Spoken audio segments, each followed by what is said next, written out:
So, the first question was, how do I gauge how someone is without asking them, how are you? Because let's say maybe the person I'm speaking with is already prone to answering good immediately because the whole I mean, world. it's involuntary. I Right. mean, you get asked, "How are you?" You're gonna Yes. respond with "good" or "fine" or "Oh, good. How are Thank you?" And God. like, and you even change your tone of voice to this like automatic, rehearsed, Right. involuntary like saying. Like I wouldn't even respond to you like, "Oh, I'm good, David. How are you?" Like it's just, "How are you?" "Good. How are you?"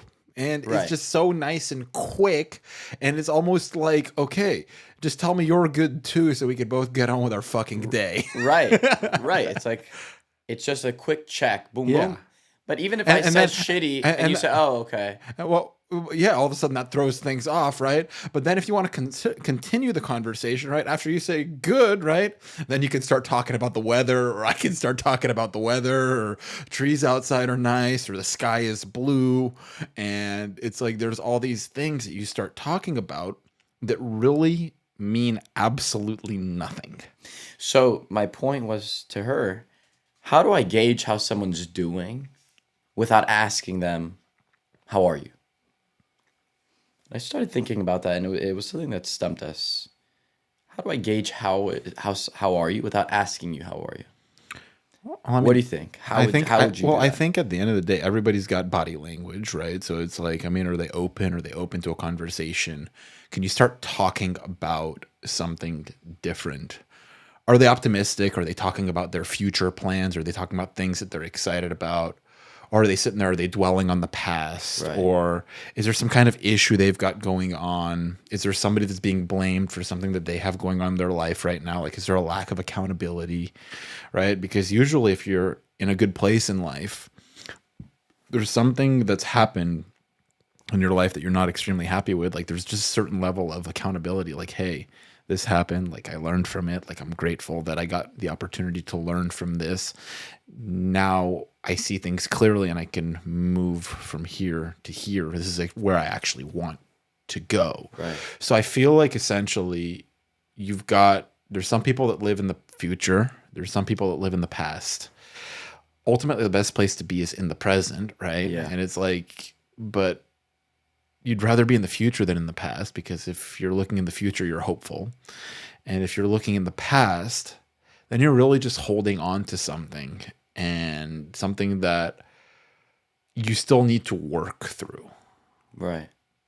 It needs to be worked through. And it's like, so it's really interesting. So if you can ask somebody, like when we did our event earlier this week, we had people draw 3 cards. One card was light, one card was love, and one card was life. And we asked each person to reflect on that word. Hey, what does this word mean to you? What does love mean to you? What does life mean to you? What does light mean to you?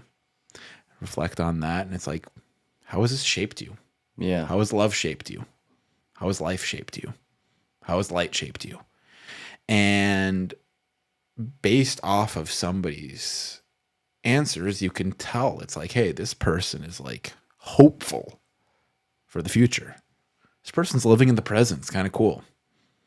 This person's still working on holding on to something from the past.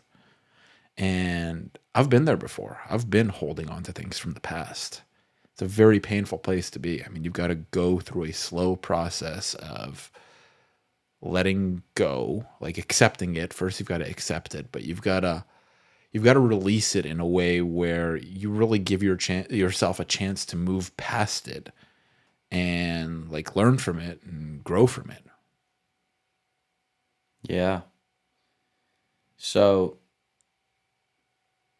as I'm talking to Parker about this idea, and I posed the question, how do we gauge how someone's doing without asking them? And, we talked about reading between the lines, gauging their body language. You could sense how someone's doing if you're intuitive and can feel their energy. And I said, well, how does God gauge how we're doing if he's not asking how you're doing? Right? He can see in this in this third point of view, right? He can gauge based on how you're interacting with yourself in alone time. He can gauge how you're replaying things in the past or anticipating the future. So it's this kind of looking at all the details and coalescing into a perspective on how someone's doing. So then I said, we spoke the next day, and I could tell that the conversation was about to lead to how are you. She called. She said, "Hey, David Sorkin." I said, "Hey, Parker," and I could gauge it was about to be how are you. And before she said how are you, I said, "Hey," again, like to interrupt her.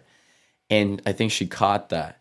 And I said, "Well, what if we try to speak for the next however long we're going to speak without asking questions? Let's try to have a conversation without asking questions. Not to say that questions are worth demeaning. In fact, questions are so vital that maybe they're not getting enough appreciation. Because what is a question? It's basically it's a vessel for infinity. It's you could get a billion answers to any one question. The moment you get an answer, it kind of fills the cup. And now, right, as we learn in Kabbalah, now there's light and vessel, and that's it. The circuit is complete. But a question, and my old teacher, Michael Ocher, always used to say that you should be a question. Live your life as a question without seeking that immediate answer. Because the moment you seek the answer, kind of the vessel has now been filled. So questions are the most powerful. So to really feel that, let's conversate without asking a question, and you'll see, wow, they are so important.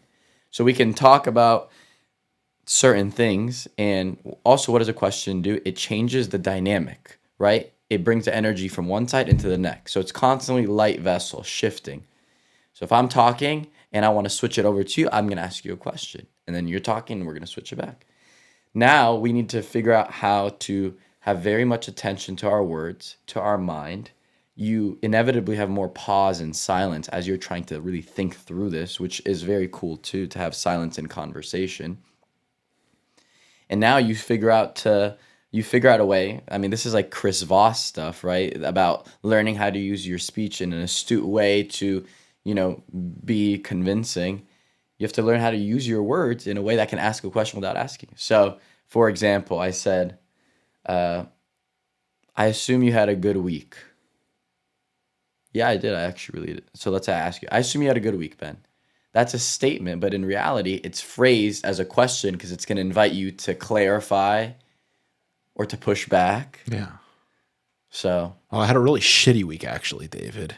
No, I'm just playing. so let's go with that. Let's say you said I had a shitty week. What if I want to ask for more detail? I got to figure out a way to do it without saying who, what, where, when, why. Yeah. So you get a little bit bolder. You'd make some kind of an assumption. I would say, tell me more. Yeah, tell me That's more. not a question. Yeah. That's a statement. Tell me Or more. you seem down. Tell me more. Yeah. Yeah, blah, blah, blah, blah, blah. Cool. Yeah. So we don't need to force it. I just thought it was funny. But